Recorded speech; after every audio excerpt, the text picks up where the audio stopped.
Hello everyone, मैं class 12th की student of humanity stream आज आपके लिए एक पहली वीडियो हमारे क्लास 12th की ह्यूमन ज्योग्राफी बुक का पहला चैप्टर लेकर आई हूँ, जिसका नाम है human geography nature and scope. हम इस चैप्टर में ह्यूमन ज्योग्राफी के बारे में जानेंगे और कैसे वो नेचर के ऊपर इम्पैक्ट लाती है और ह्यूमन ज्योग्राफी की क्या क्या स्कोप्स हैं हमारी इस पूरे वर्ल्ड में। तो इस चैप्टर को शुरू करने से पहले हम थोड़ा सा अपनी क्लास 11th की ज्योग्राफी के बारे में जानेंगे।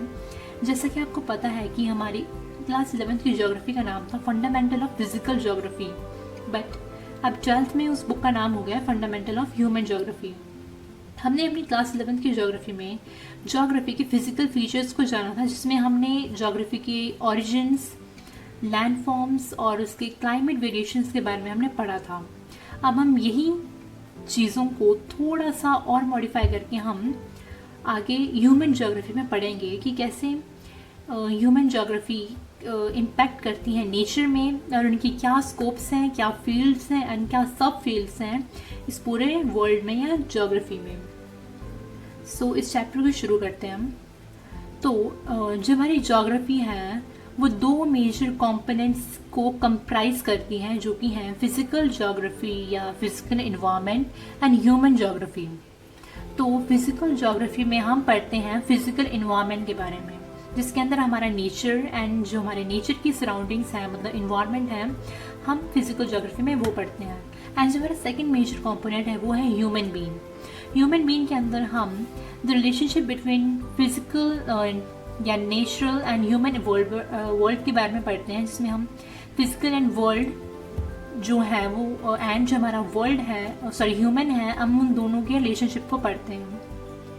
सेकेंड, हम special distribution of human phenomena पढ़ते हैं and the social and economic difference between different part of the world. जो हमारा सोशल एंड इकोनॉमिक डिफरेंस है अक्रॉस द होल वर्ल्ड, हम वो पढ़ेंगे ह्यूमन ज्योग्राफी के अंदर। या human geography is the subject of dualism. जो ज्योग्राफी है वो दो सब्जेक्ट्स है ड्यूअलिज्म के, मीन्स ड्यूअलिज्म होता है दो पार्ट्स। सो सबसे पहला है हमारा the law making theorizing, the law making और थ्योराइजिंग, जिसे हम नोमोथेटिक भी बोलते हैं, एंड डिस्क्रिप्टिव, जो कि हमारा आइडियोग्राफिक होता है।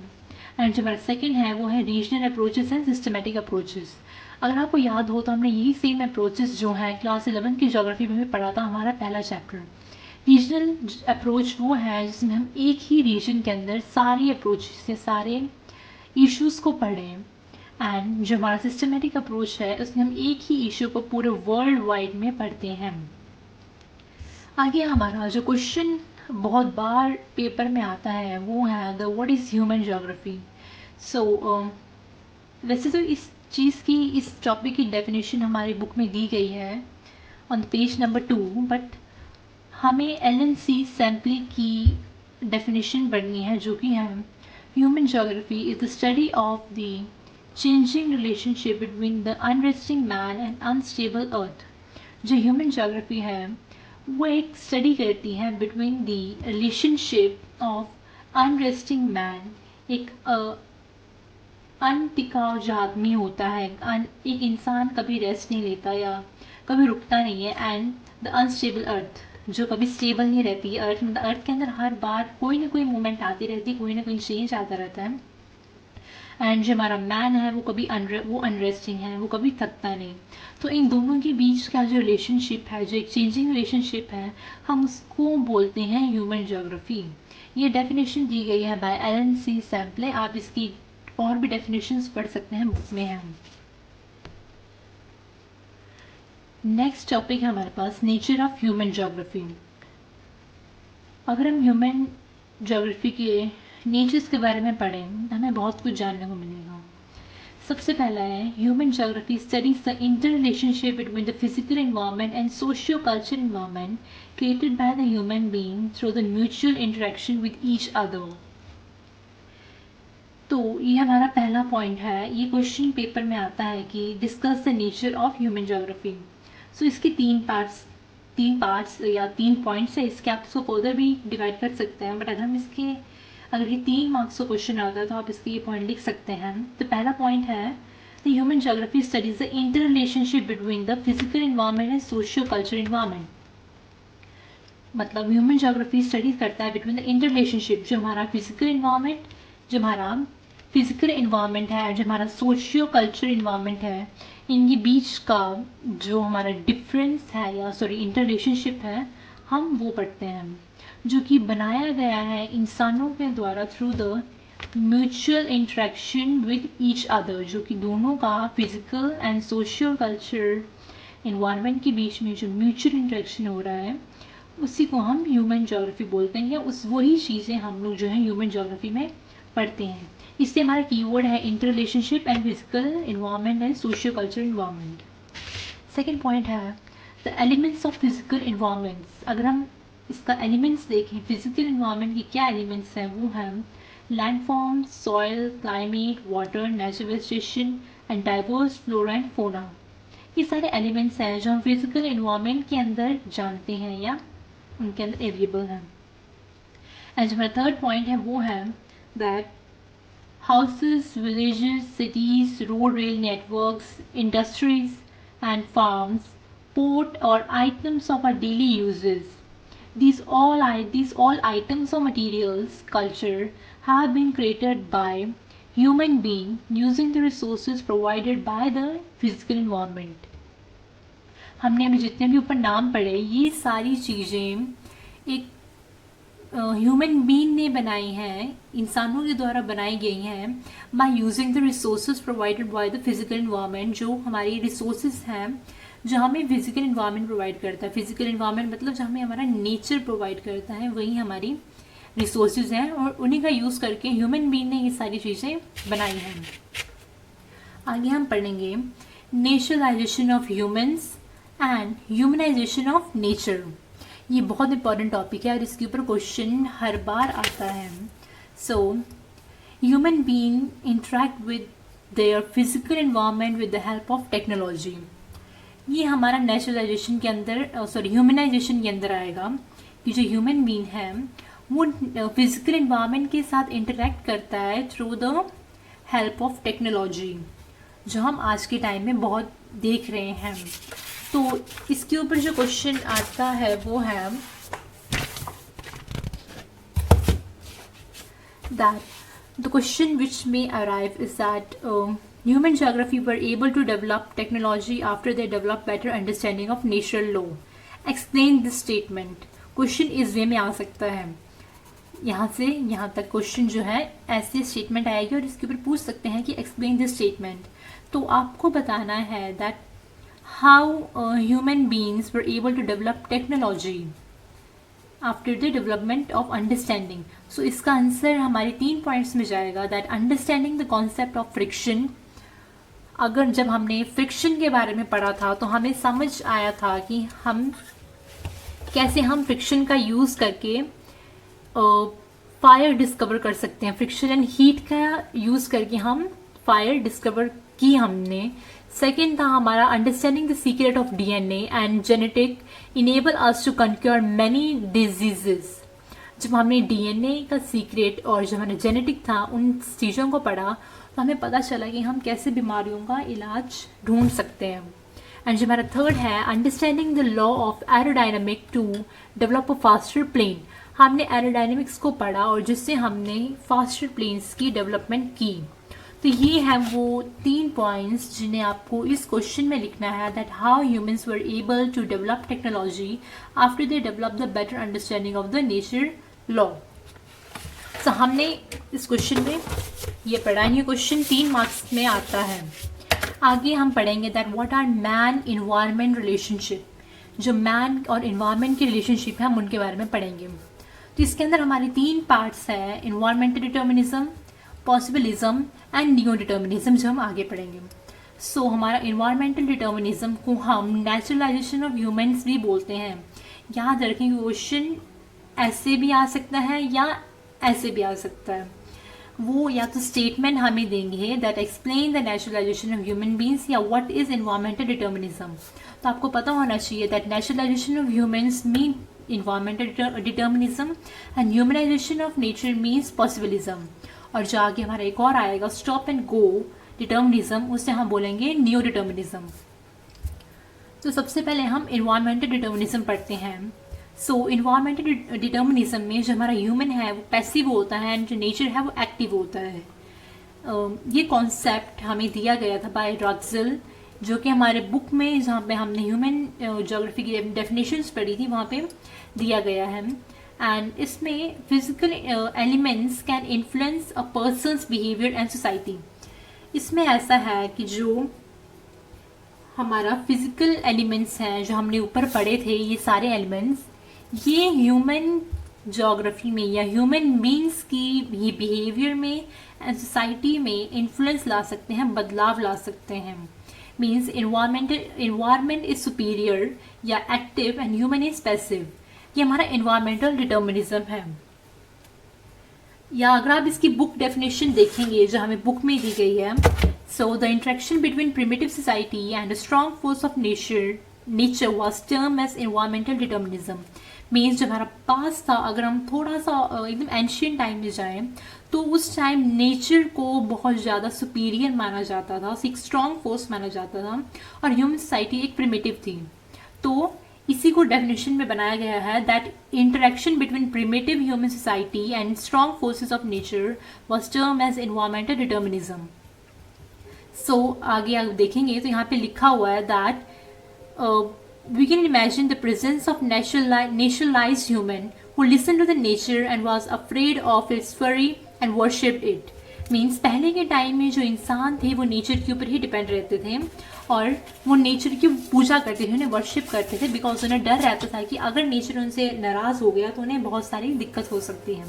तो ये हमारा इन्वायरमेंटल डिटर्मिनिज्म था जिसमें हमने नेचर को सुपीरियर के रूप में पढ़ा और ह्यूमन को उनके एक प्रिमिटिव सोर्सेस में या पैसिव सोर्स में पढ़ा की डेफिनेशन दी गई थी बाय रॉक्सेल। एंड इसमें फिजिकल एलिमेंट्स जो हैं हमारे वो पर्सन की बिहेवियर एंड सोसाइटी के अंदर चेंजेस या इन्फ्लुएंस ला सकते हैं। Then we have possibilism. Possibilism या ह्यूमनाइजेशन ऑफ नेचर, जहाँ पे ह्यूमन जो है नेचर के ऊपर अपग्रेड कर रहा है, रोल कर रहा है। So humans are active and nature is passive. तो यहाँ पे जो ह्यूमन है वो एक्टिव हो जाता है और जो नेचर है वो पैसिव हो जाता है। मतलब ह्यूमन्स जो है नेचर का यूज़ करके सुपीरियर बन रहे हैं, उसी की रिसोर्सेज को यूज़ करके बहुत सारी चीज़ें बना रहे हैं, जिससे ह्यूमन जो है एक्टिव हो रहा है एंड जो नेचर है वो पैसिव जा रहा है, बिकॉज उसका यूजेस किया तो जा रहा है बट डेवलप ज़्यादा हो रहा है नेचर से।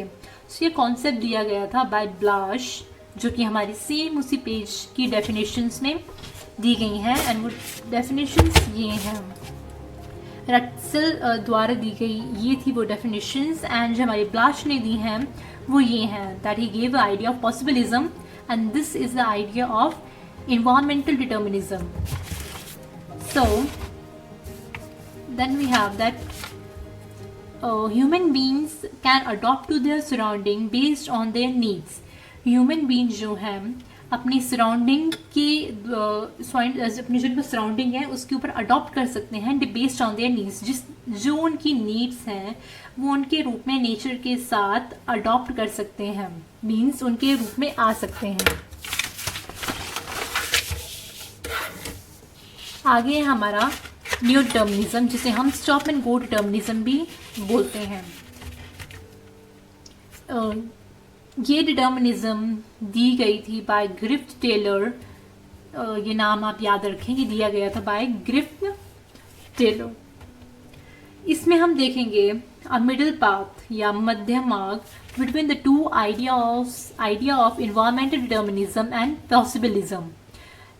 इस डिटर्मिनिज्म के अंदर जो हमारा मिडिल पाथ है, मध्य मार्ग बिटवीन दो आइडियाज जो थे हमारे इन्वायरमेंटल डिटर्मिनिज्म एंड पॉसिबिलिज्म, इन दोनों के बीच का जो आइडिया है वो है हमारा मिडिल पाथ, जिसे हम बोलते हैं न्यू डिटर्मिनिज्म।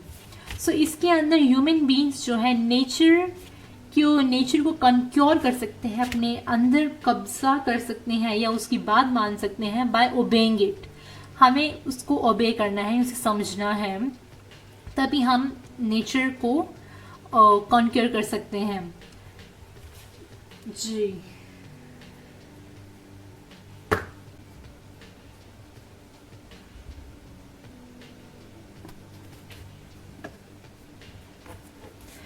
ये है हमारे 1970s की 3 अप्रोचेस जो बहुत इंपॉर्टेंट हैं। Humanistic approach, radical school and behaviour school. So जो हमारी ह्यूमनिस्टिक अप्रोच है उसे हम एक वेलफेयर अप्रोच भी बोलते हैं। क्यों बोलते हैं? क्योंकि इसके अंदर हम मेनली कंसर्न होते हैं about the difference aspect of social wellbeing of the peoples, जिसमें हम कंसर्न होते हैं, थोड़े समझदार होते हैं, या हमें थोड़ा सा कंसर्निटी रहता है कि जो हमारा सोशल वेलबींग है ऑफ द पीपल, उसका क्या एक्सपेक्ट है, डिफरेंट एक्सपेक्ट हैं। एंड इसके अंदर हम जो हमारी एक्सपेक्ट्स जो हम पढ़ते हैं वो है हाउसिंग, हेल्थ एंड एजुकेशन। तो इसलिए हमारा वेलफेयर अप्रोच है, बिकॉज इसके अंदर हम थोड़ा सा इंसानियत जिसे हम बोलते हैं, ह्यूमनिस्टिक अप्रोच है, जिसमें हम थोड़ा सा इंसानों के बारे में, जो उनका सोशल वेलबींग है, हम उसके बारे में सोचते हैं। सेकेंड है हमारा रेडिकल स्कूल। रेडिकल स्कूल जो है हमारा वो एक मार्क्सिज्म थ्योरी, जो हमारा कार्ल मार्क्स थे उनकी थ्योरी के द्वारा है, जिनकी थ्योरी थी हम उसके बारे में पढ़ेंगे। That it explain the basic causes of poverty, depression and social inequality. हम इस रेडिकल स्कूल के अंदर ये जानते हैं कि जो हमारा क्या कारण है, जो हमारी पॉवर्टी है, डेप्रिवेशंस हैं, जो सोशल इनइक्वालिटी है सोसाइटी में, ये क्यों है, and the contemporary social problems related to the development of capitalism. और जो कंटेम्प्रेरी, जो आज के टाइम में जो हमारी सोशल प्रॉब्लम्स हैं वो क्यों डेवलप हो रही हैं, due to the development of capitalism. अगर आपको पता हो तो हमने क्लास 11th में मार्क्सिज्म, कार्ल मार्क्सिज्म की जो थ्योरी थी उसके अंदर हमने कैपिटलिज्म के बारे में भी पढ़ा था। एंड थर्ड अप्रोच है हमारा बिहेवियर स्कूल। ये हमारा ग्रेट एम्फेसिस लेट करता है, ये हमारा बहुत ज़्यादा इंपॉर्टेंट है ऑन द लिव्ड एक्सपीरियंस। जो हम आज लाइफ जी रहे हैं, ये उसके ऊपर इम्पैक्ट डालता है। That it places emphasis on prescription of space by social categories based on ethnicity, race and religion etc. जो आज का हमारा लोगों के साथ बिहेवियर रहता है, हम वो देखेंगे कि कैसे हम लोगों के साथ डिफरेंट तरह का बिहेव करते हैं depending upon their categories, social categories, their ethnicity, race and religion के हिसाब से हम जो लोगों के साथ बिहेवियर करते हैं, इसमें हम वो पढ़ते हैं बिहेवियर स्कूल के अंदर। आगे जो है हमारा वो है हमारी फील्ड्स एंड सब फील्ड्स। सो हमारी मेनली 6 फील्ड्स हैं, एंड जो हमारी पहली फील्ड है वो है social geography, urban geography, political geography, population geography, settlement geography and economic geography. ये क्वेश्चन भी इंपॉर्टेंट है, इसमें से किसी से भी एक फील्ड में से हमसे पूछ सकते हैं कि इनकी सब फील्ड क्या है। वैसे तो इसमें 3 ही के अंदर सब फील्ड है, बट स्टिल सोशल ज्योग्राफी के अंदर हमारी behaviour geography, geography of social wellbeing, geography of leisure, cultural geography, gender geography, historical geography and medical geography. ये हमारी सोशल ज्योग्राफी के अंदर सब फील्ड्स हैं जो हमारी सोसाइटी के लिए इंपॉर्टेंस है। ये सब अर्बन ज्योग्राफी के अंदर कोई सब फील्ड नहीं है। आगे हमारा पॉलिटिकल ज्योग्राफी। पॉलिटिकल ज्योग्राफी के अंदर हम इलेक्टोरल मिलिट्री ज्योग्राफी पढ़ते हैं, जो कि हमारा इलेक्टोरल मतलब जब हम इलेक्शन कंडक्ट करवाते हैं तो हम मैप बनवाते हैं जिसे हम अपनी कॉन्स्टिट्यूएंसीज बोलते हैं, तो वो भी ज्योग्राफी के यूजेस से ही होती हैं। एंड सेकेंड हमारा military geography, like military boundaries setup करना, इंटरनेशनल बाउंड्रीज, ये सब भी हमारा ह्यूमन ज्योग्राफी के अंदर आता है पॉलिटिकल ज्योग्राफी में। आगे है पॉपुलेशन। ये सिंपल है, हमें सब पता है पॉपुलेशन में हर एक चीज़ ही डिवाइड हो जाएगी, इसका कोई सब फील्ड नहीं है। सेटलमेंट ज्योग्राफी भी सेम है। एंड इकोनॉमिक ज्योग्राफी के अंदर हमारी geography of resources, geography of agriculture, geography of industries, geography of marketing, geography of tourism and geography of international trade के बारे में हम पढ़ते हैं। ये हमारी सारी सब फील्ड्स हैं ज्योग्राफी की। इसी से हमारा ये चैप्टर यहाँ पे ख़त्म होता है। मैंने आपको इम्पॉर्टेंट क्वेश्चंस भी बताए जो मेनली सीबीएसई के बोर्ड के टाइम पे आते हैं, एंड प्री बोर्ड के पेपर में भी ये क्वेश्चन आ सकते हैं। इस चैप्टर को अगर और डिटेल में पढ़ना है तो आपको इसकी सेल्फ रीडिंग भी करनी पड़ेगी, और अगर आपने वीडियो देखी है तो उम्मीद है कि आपने बगल में बुक खोली होगी। Thank you for watching. मिलते हैं नेक्स्ट चैप्टर की वीडियो के साथ। Thank you so much.